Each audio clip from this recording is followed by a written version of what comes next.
지구과학 마지막 시간에는 별과 우주에서 우주 탐사에 대해서 가볍게 마무리하면서 끝내도록 하겠습니다. 먼저 우주 탐사는요, 우주를 이해하기 위해서 우주를 탐색하고 조사하는 활동입니다.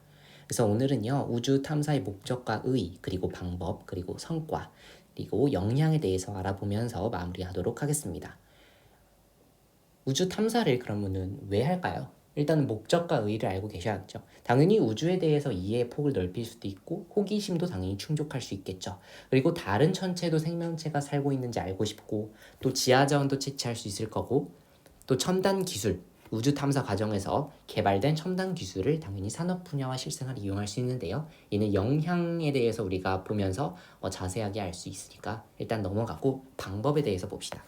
우주 탐사의 방법은요, 여러 가지 종류가 있는데요. 오늘 네 가지에 대해서 보도록 하겠습니다. 첫 번째는요, 너무나 잘 알려진 인공위성입니다. 우리가 목성의 위성, 지구의 위성, 아니면 천왕성의 위성, 여러 가지 다 위성들이 천체들마다 있는데요.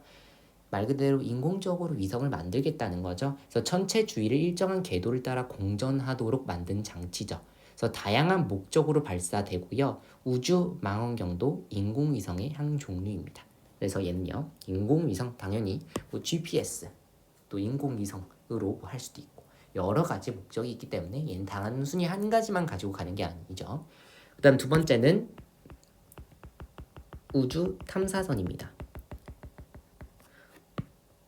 우주 탐사선은요, 유인일 수도 있고 무인일 수도 있죠. 로봇을 보낼 수도 있고요, 아니면 사람이 직접 탐사선을 타고 갈 수도 있습니다. 그래서 지구 이외의 다른 천체를 탐사하기 위해 쏘아 올리는 물체고요. 천체 주위를 돌 수도 있고 아니면 표면에 착륙할 수 있으면 착륙하여 탐사를 하죠.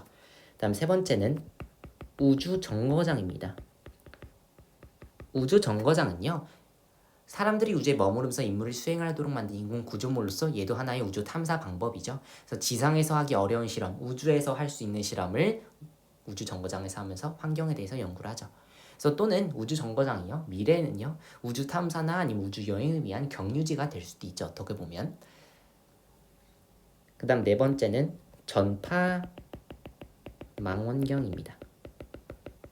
그래서 지상에 설치하여 천체가 방출하는 전파를 관측하기 위한 장치가 되겠습니다. 그래서 얘는 지상에 설치하는 겁니다.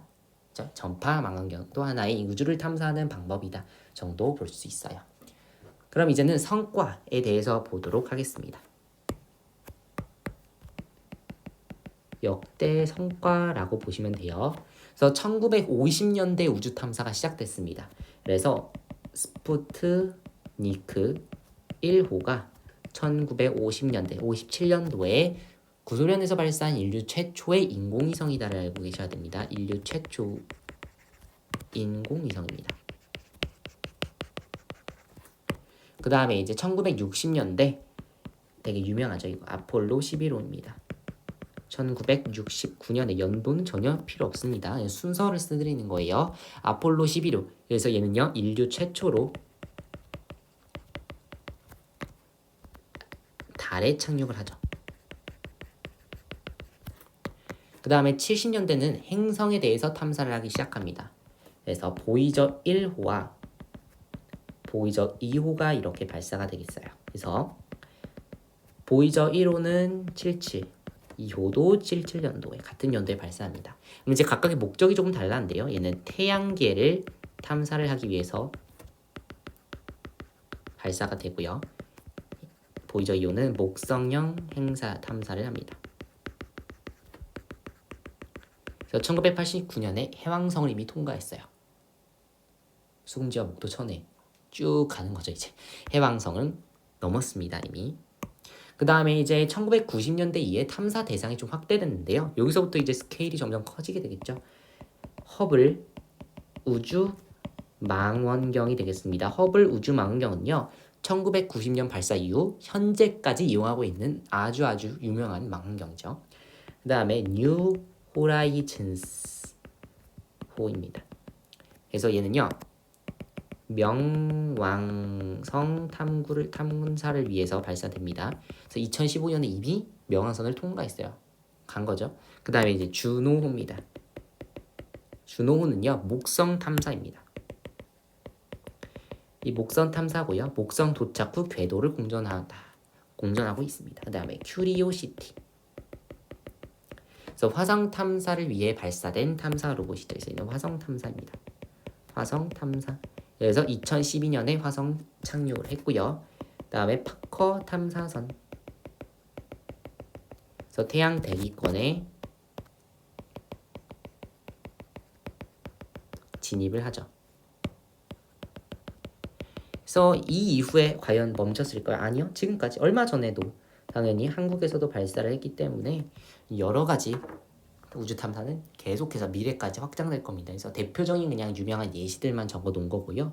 뭐 외우기보다는 그냥 우주 탐사에 대해서 역사를 좀 알고 있고 성과를 알고 있으면 그래도 우리가 우주 탐사에 대해 이해하는데 조금 폭이 넓어질 것 같아서 일단 설명을 드렸습니다. 그럼 이제 솔직히 더 중요한 것은 우주 탐사를 하면 왜 좋은지, 긍정적 영향, 그리고 또 부정적 영향도 있는지에 대해서 아는 게 좋을 것 같아요. 그래서 지금부터는 영향에 대해서 보도록 하겠습니다. 영향은 두 가지로 나눌 수 있습니다. 부정적 영향과 긍정적 영향이 있는데요. 부정적 영향부터 보고 그 다음에 이제 좋은 긍정적 영향으로 보겠습니다. 부정적 영향은 딱 한 가지 일단 보도록 할게요. 이거 말고도 당연히 있을 수 있지만 유명한 건 그래도 우주 쓰레기지 않을까 봅니다. 우주 쓰레기 당연히 로켓 하단부, 인공위성의 발사, 그리고 폐기 과정에서 파편들이 당연히 우주 쓰레기가 될 거예요. 얘네가 이제 위험한 이유는요. 궤도가 일정하지 않습니다. 궤도가 일정하지 않고 그냥 매우 빠른 속도로 한 요 정도 속도 되는 것 같아요. 엄청 빠른 거죠. 그래서 매우 빠른 속도로 이동을 합니다.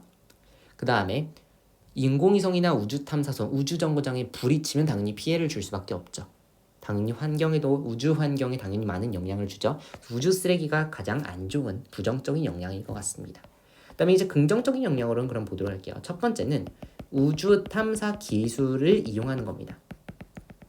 그래서 정수기, 전자레인지, 에어쿠션 운동화, 안경테, 인공관절, 치아교정기, 골프채, 의족, 자기공명 영상, 컴퓨터 단층 촬영, 위성 위치 확인 시스템, 진공청소기, 화재 경보기, 태양전지 형상 기업 화금 헤드셋. 지금 말한 것들 이후에도 너무 많은데요. 얘네 다 우주 탐사 때문에 나온 아이들입니다. 골프채, 우주 탐사, 의족, 우주 탐사, 정수기, 우주 탐사 다 우주 탐사 기술을 이용한 건데 우리가 지금 현재 사용하고 있는 거죠. MRI, CT, GPS 다 당연히 우주 탐사 기술을 이용하는 겁니다. 그래서 이런 것 우주 탐사가 없었다면 이런 것들도 당연히 개발되기 어려웠겠죠. 그래서 우주 탐사 기술을 이용함으로써 우리 삶에 많은 이득을 주고 있습니다. 그다음 두 번째는 인공위성을 이용하는 거죠. 인공위성 이용은 아주 유용하죠. 그래서 인공위성에서도 우리가 이용하는 게 또 여러 가지가 있죠. 기상위성에서 날씨, 일기예보, 태풍 예측, 그 다음에 방송, 통신 위성도 있죠. 당연히. 그래서 외국 생중계를 방송 시청, 외국에 사는 사람과 쉽게 전화통화 다 위성 때문이죠. 그 다음에 방송통신 위성과 항법 위성이 있습니다. 그래서 항법 위성. 그리고 방송통신 위성과 함께 위치를 바꾸고 지도 감색을 하죠. 그러니까 긍정적 영향은 당연히 인공위성을 이용하면서 또 우주 탐사 기술을 이용함으로써 우리 삶에 아주 편리함을 갖다 주죠. 그래서 당연히 우주 탐사가 거기서 끝마치는 게 아니라 우주 탐사로부터 우리가 우주를 더 넓게 이해할 수 있고 또 우리 삶에도 많은 영향을 줄 수 있기 때문에 우주 탐사는 부정적 영향만 해결한다면 그래도 긍정적이지 않을까 생각을 합니다. 그래서 현재는 뭐 우주 쓰레기를 치우는 기업도 뭐 나오기도 하고 그래서 우주 쓰레기를 해결하는 이러한 그 기술들도 다시 개발하려고 하고 있습니다. 그래서 우주 탐사는요, 이 정도 마무리하면 되고요. 이렇게 해서 지구과학 수업은 이렇게 마무리하도록 하겠습니다.